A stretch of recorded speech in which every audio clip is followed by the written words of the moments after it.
So it's not quite 6 a.m. yet. It's an early start. Thankfully, it's light, which makes it easier getting up at this time. The reason for me being uncharacteristically quiet is I don't want to wake my family up because I'm still at home.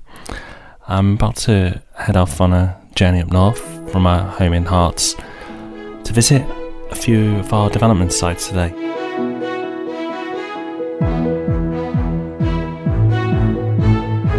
Hello and welcome to the Property Podcast, where every Thursday morning property investors come together to get informed and inspired. This is episode 285. I'm Rob D, and I've been left alone in the studio today, but with good reason, because it's allowing us to put together a fantastic episode. Because this week we wanted to take a little look into the world of Rob B. What's it actually like being involved in property investment day to day? And indeed, not just property investment, but property development. We're involved in a few different developments at the moment, all at different stages of the process. And Rob was planning on spending the day driving around, checking in on all of them. So we thought, what a fantastic opportunity to give him a microphone, send him out and report back with his updates. Now, much as I would have loved to go and have a look for myself, I'm not complaining at all about being left at home because, for a start, I do tend to get a bit car sick. But also, it sounds like Rob had a very early start. They're all at different stages of the journey. We've got a siting crew that's flying along and is only a few months away from being finished. Then we've got a site that we've not even started on yet in Ashton-under-Lyne, but we'll be starting on any week now. And then a couple of really interesting sites. One we've just had an offer accepted on, and another one that we are in legals on, advanced legals in fact. So a real mixed bag today. Definitely going to get the miles in, and plenty of thinking time in the car too. It's a bit crazy because I started out in property over 10 years ago, and I've always hoped and aimed to get to a point where I'd be developing one day. So today's like this are just really special, and I don't take them for granted. But I'm really glad to be sharing it with you. So just stop to make before I hit the motorway, which is the petrol station, for a coffee, and then I'll be good to go. I look forward to the day ahead. So as we heard back at the start, Rob was up very early this morning. Can't remember ever hearing Rob be that quiet before. So Rob's off on his way. He's going to be covering a lot of ground today, and he's going to be seeing developments at all different stages. So right now he's heading north on his way to Crewe.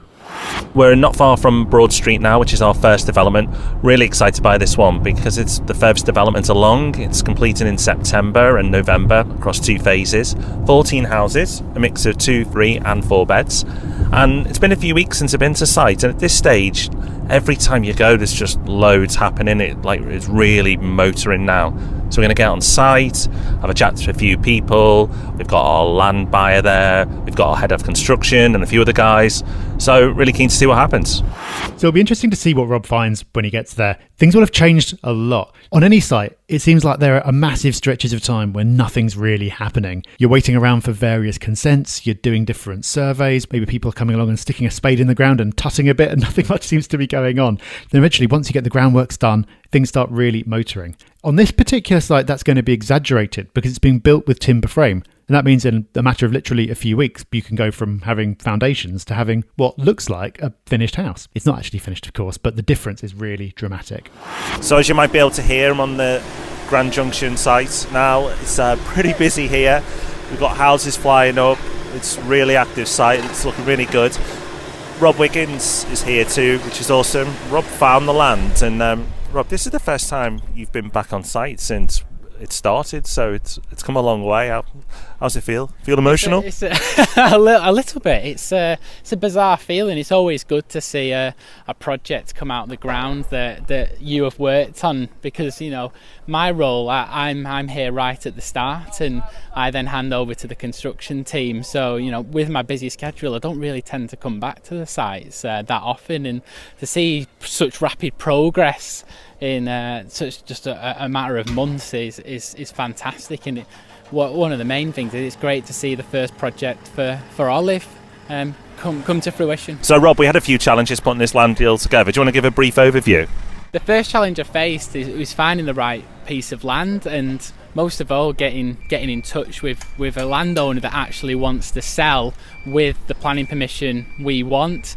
So with this piece of land, I saw that this site had planning permission, and I had cold approached the landowner via the architect, and lucky for us, the vendor was warm to negotiating a deal. It was great that we were able to come and shake hands, and here we are today. So I'm lucky that I've got Tony Woods here as well. Tony's our head of construction. It's obviously the man who can take a lot of the credit for this, whereas Rob and I just take the glory for stuff like this, but there's actually real people behind it, and that's Tony. You've done a lot over the years. How's this one? It's been a struggle with the weather. Other than that, it's gone quite well. It's a small, compact site. It's nice. It's in a nice area. Yeah, it's going well, but initially it was difficult. It was very muddy. It was like a swamp. But yeah, it's going well now. Back on programme. And everyone seems happy. Yeah. I am feeling a bit jealous now about not being there. It must be really exciting to see everything come together and things really buzzing on site as well. Really all hands on deck at this stage as it comes towards the end. And great to hear that things are running to schedule despite the weather. That's why you've always got to have a bit of contingency in there, and you can't be too optimistic with your plans. Just like if you're doing a refurb, there are always going to be things that go wrong. But if you've got realistic timings, there's always going to be an opportunity to make up a bit of time as well. We also heard from Rob Wiggins there, who's our land buyer. And just like you might go searching for a property deal where you can buy a property at a really great price or where there's an interesting angle on that, Rob does the same thing with land. That doesn't necessarily mean it's just a field, although it can be. It can be land where there's an existing structure to be knocked down. But these deals aren't easy to find. It's not just a case of going onto Rightmove. There is land on Rightmove, but it's normally not the good stuff. It's the stuff that everyone else has already seen and passed on. So Rob has to dig deep to find the right opportunities. And one of the angles that Rob uses is he's always looking for something where there's some kind of complication that's going to put people off. If it's absolutely plain sailing, then chances are a lot of people will be interested and the price will end up getting bidded up. So Rob's looking for something where there are challenges that can be solved. On this particular site, the challenges were around conditions that the local authority had put in place. Every planning application has conditions attached, but in this particular case, there were lots of them, including some pretty obscure things like an HS2 report, which you wouldn't necessarily have thought about. And a lot of these conditions needed to be actually satisfied before work started, rather than just before completion, which is often the case. So there's a lot of upfront admin that would have deterred people. And that's how Rob was able to secure this land at a really good price. So we've not long left Grand Junction. It's great to see it. It's crazy how far a development can come on in just a few weeks.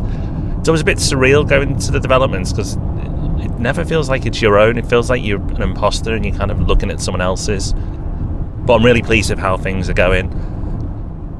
So we're not far away now from our next site, and this is a really interesting site. This is in Greater Manchester. It's Ashton-under-Lyne. It's only a few minutes into the city centre.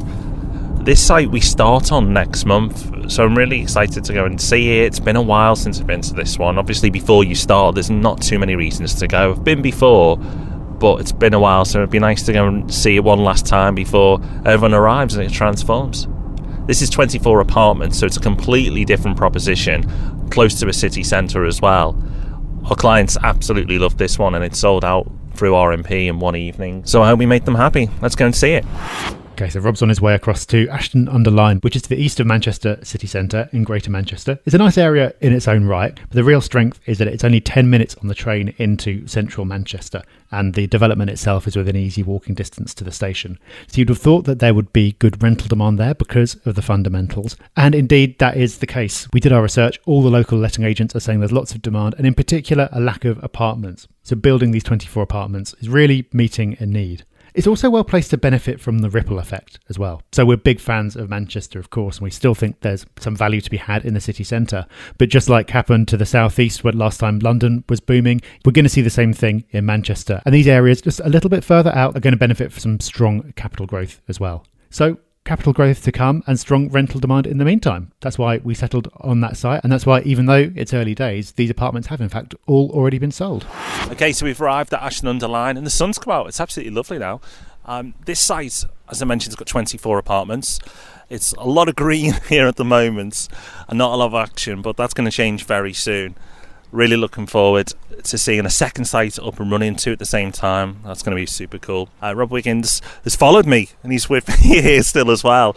It's really interesting because this site, like every site really, is a different story to how we get them and how we find them. Do you want to give everyone a bit of background on how we got this one? Yeah, sure. So with Crew, we bought directly from the vendor. With this site, I actually was reviewing an auction catalogue and spotted the site, and we was actually lucky enough to acquire it post-auction. Some negotiation followed after the auction, and following our due diligence, we managed to secure it through the auction house. And yeah, it's a great site, different from Crew. 24 apartments rather than houses. Great location, its connectivity to Manchester, and it's really pleasing to see that we'll be commencing on site very soon. Yeah, this one's got a really nice design as well. Like, the architect's done an incredible job, and we're going to go in for awards, so we'll hopefully be able to share some of those designs with you. It's taken a little bit longer than we would have liked to get started on this site because we wanted to improve the planning that the site came with, and unfortunately the planners just took forever. We had expectations of time frames, but they went way beyond them. But anyway, it's done now, and of course these things just happen, there's always going to be challenges, it's just overcoming them. But I think it's worth the wait because what we're going to build here is pretty special.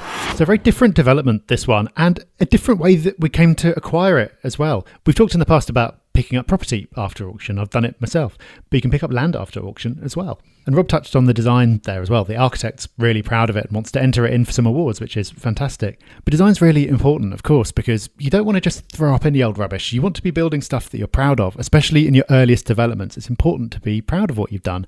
And it's a real selling point as well. People don't want to live in identikit homes. If you've got something with fantastic curb appeal that's a little bit interesting, then it's just going to help with the rental and it's going to help with the capital growth as well. So design isn't just an ornamental kind of nice to have. It's really critical to work with the right architect and do whatever you can with the design to make it interesting.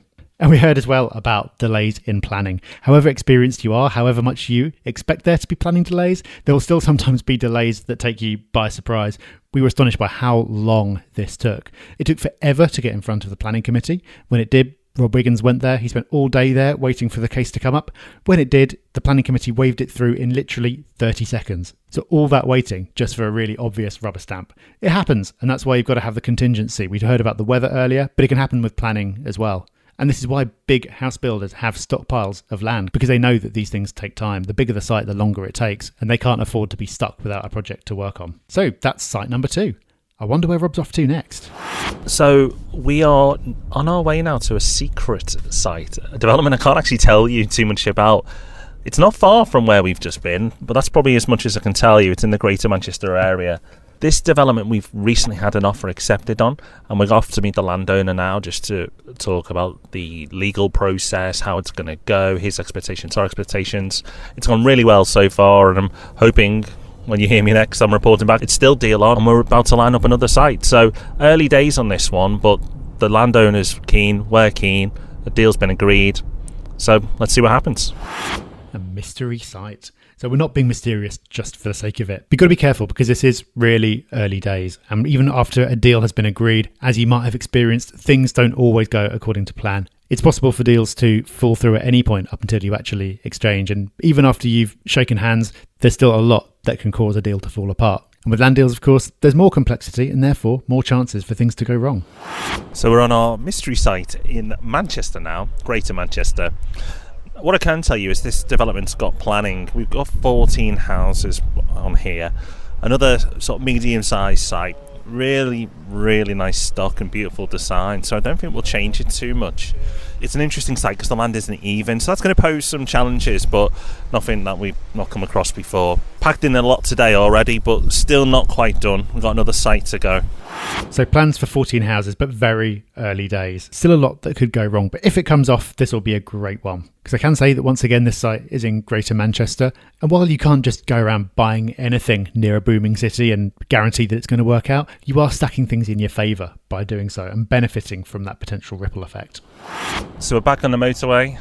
The rain has started now. Seeing every season possible today. It's a bit crazy. But we are heading over to Pennine, so I'm not surprised. It's a really interesting site, the site we've got an offer accepted on. The owner lives very close to it, so it's going to make it possibly a little challenging at times, and a lot of diplomacy will need to be deployed there. But I'm sure it'll work out well. The planning that's in place looks absolutely fantastic.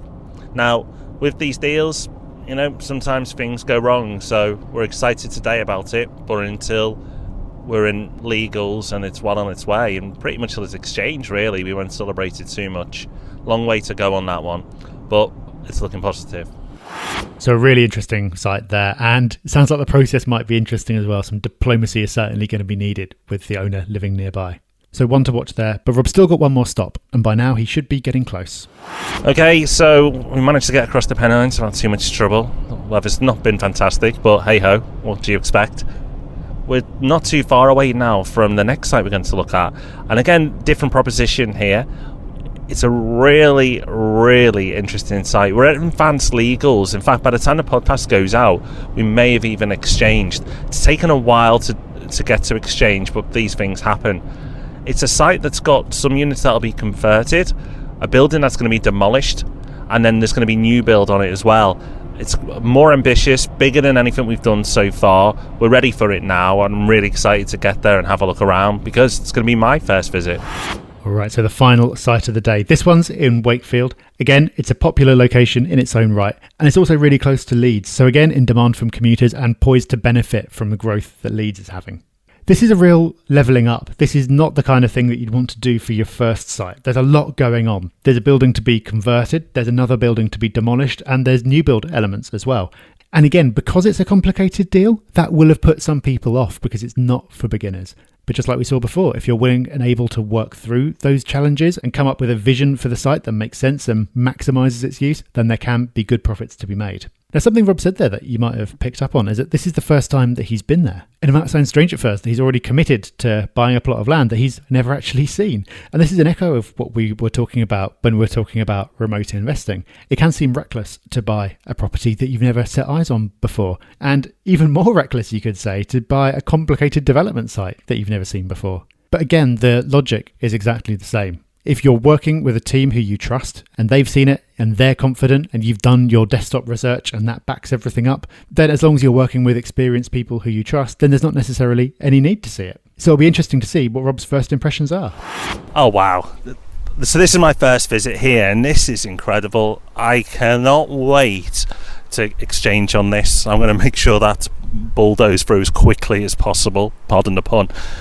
To kind of give you a feel of it, it's got its own private road, it's wooded, and as you enter the development, there's a coach house that we're going to convert, and that gives you a real taster of what's to come. It kind of, the road opens up and the trees kind of part way for this parkland, and across the parkland there's two beautiful buildings that have unfortunately fallen into ruin. One of them we can save, so we're going to have a conversion on there, and that won't take too long to do, but it's going to have great views across the park. And then the other building, which is gorgeous but unfortunately economically doesn't work to save it, is going to come down, but in its place we're going to get some new build apartments. Now it's got to go through planning, so it's going to take time. So again, a different type of setup here. We've bought sites with planning. This site's got some planning, but then it's also going to need some planning as well. And then there's another parcel of land in the back corner of the development, or the plot, where we're going to develop on as well. So it's a real interesting mix. We've got a demolition, we've got two conversions, and then we've got new build as well. So it's going to be a real challenge for us, but this is the type of site that we'll be proud to come back to in years and years to come. I think it's going to be like a real marquee development for us. As you can tell, I'm pretty excited by this one. It's just got so much potential. Really good area too. I mean, talk about fundamentals coming out of your ears. So yeah, beautiful site. Really looking forward to bringing this on through the plans and then eventually developing it. I'm going to get Tony. He's followed us around on the site today, or been dragged around, however you want to position it, because he's going to be responsible for putting this all together. Yeah, it's already built, isn't it? I mean, the buildings are here. It's just a question of refurbing them internally and making sure we get the best from the outside to sort of revitalise its original beauty, really. You can really hear the excitement here. Rob sounds like a kid in the candy store. I've seen the photos and it is an amazing site. Rob Wiggins was talking about parcels of land there. What he's alluding to is there are lots of different bits of the project that could be done in different phases. So there's a building to be converted. There's another one that unfortunately needs to be demolished because it's not economically viable. And then there's some new build elements as well. So loads going on. And while you shouldn't be emotional about development sites, the building that's being saved really is beautiful. And it's going to be a marquee development when it comes together. So there's a lot of work to do, a lot of planning to do. But when this comes together, this is going to be really exciting. Okay, so finally back home. It's been a long day, but trust me, zero complaints from me. And actually, got quite a nice run on the motorway as well, so pretty happy. Great day all round. Days like today are really special, and don't for 1 minute think this is my day every day.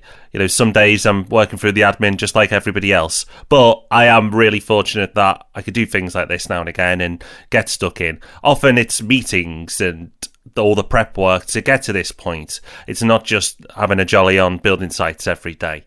But this is one of the perks, and occasionally, you do get to do stuff like this. And hopefully it's come across. You can tell how much I've enjoyed it. It's just been so nice and seeing developments. It doesn't get old for me whatsoever, whether the developments we're building or somebody else. Just wandering around a building site still seems magical to me, even after all these years. It's just something about it I absolutely adore. Even though I'm an aggressive goal setter and I'm always thinking about the future, I don't mind telling you that when I did my first investment, which is a 2-bed flat on Merseyside, that this wasn't part of my grand plan then. I don't remember thinking it would go this far at that point. I'm sure, yes, there would have been some ambition there of getting to this point. But knowing how to do it when I was on my first investment and then getting to a point where there's multiple developments on the go at one time just wasn't on my radar. But this is great because I started off just like everyone else starts off, just doing my first buy-to-let. And then it's progression. It's a snowball effect. It isn't get rich quick. It does take time. I've been doing this for over 10 years now, so it's not an overnight success thing. I started 6 months ago and suddenly we're doing multiple developments. I've built up my own knowledge, my own experience, obviously the capital that needs to go with it, but most importantly, the team. I have not got the skills to do this by myself, not even close. It's surrounding yourself with good people, and that's really important as you go on your own property journeys, that you build your network, that you get to know other people that can help you achieve your goals. Because trust me, I would not be having days like today if I was not surrounded with great people. Really great to hear Rob reflecting on his journey so far, and he makes such an important point at the end. He's not just being modest. I don't think anybody could do this all on their own. We talk a lot about the importance of a team, but this is where you really see it. I don't think there's anybody who could handle every aspect of all of these things all on their own. You've got to have the ambition, you've got to have the drive, and you've got to build up to it. You've got to earn it. You've got to put your time in and build up your own experience. But once you've done that, like Rob has, it's all about the team that you work with, and that's what can help you get these really fantastic results like we've heard about today. So a bit of a different episode today. I hope you've enjoyed it. We really enjoyed putting it together. But let us know. We'd love to know what you thought. You can find us on Facebook, on Twitter and on Instagram, all as Property Hub UK. And if there's anything you'd like us to cover in future episodes, let us know. Send in your requests that way. And as you've heard, we get up to a fair bit away from the podcast. And if you'd like to hear about more of what we get up to, you can sign up for our next Discovery webinar at thepropertyhub.net/discover. So we'll be back next Thursday, by which time I hope Rob's taken off the hard hat and we'll be back in the studio with me. And before then, we've got Ask Rob and Rob, of course, on Tuesday. Until then, thanks for joining us. Have a great week. Bye-bye.